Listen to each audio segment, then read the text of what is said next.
નમસ્કાર, આપ જોઈ રહ્યા છો નેશન પ્લસ ન્યૂઝ. હું છું હિરલ આપની સાથે. વડોદરા જિલ્લા ભાજપા યુવા મોરચા દ્વારા વડાપ્રધાન નરેન્દ્ર મોદીના વિકાસ ભી વિરાસત ભીના મંત્રને સાર્થક કરતો એક અનોખો કાર્યક્રમ યોજાયો હતો.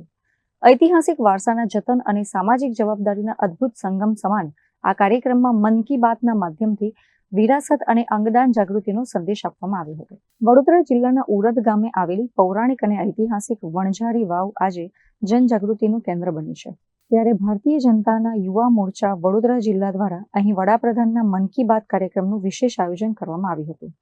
લોકો આપણા ભવ્ય વારસાથી પરિચિત થાય અને તેના સંરક્ષણ માટે આગળ આવે તે હેતુથી આ આયોજન કરવામાં આવ્યું હતું, જેમાં જિલ્લા ભાજપા અધ્યક્ષ ડોક્ટર બીજે બ્રહ્મભટ્ટ, કરજણના ધારાસભ્ય અક્ષય પટેલ અને જિલ્લા યુવા મોરચા પ્રમુખ દર્શત બ્રહ્મભટ્ટ ખાસ ઉપસ્થિત રહ્યા હતા.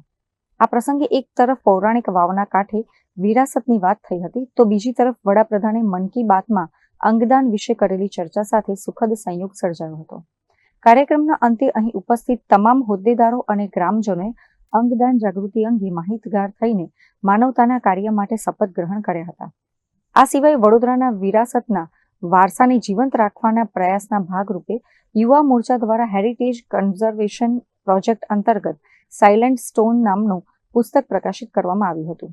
અત્રે નોંધનીય છે કે જિલ્લા યુવા મોરચા દ્વારા માત્ર ઉરદ જ નહીં પણ વડોદરા તાલુકાના આસોજ ખાતેની વાવને પણ હેરિટેજ ટુરિઝમ તરીકે વિકસાવવા માટેના ગંભીર પ્રયાસો શરૂ કરવામાં આવ્યા છે.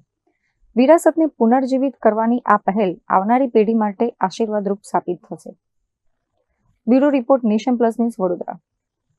સમાચારોના સતત અપડેટ મેળવવા માટે અમારી નેશન પ્લસ ન્યૂઝની યુટ્યુબ ચેનલને સબસ્ક્રાઇબ કરો, બેલ આઇકન દબાવો અને જોડાયેલા રહો ફેસબુક, ઇન્સ્ટાગ્રામ અને ટ્વિટર પર.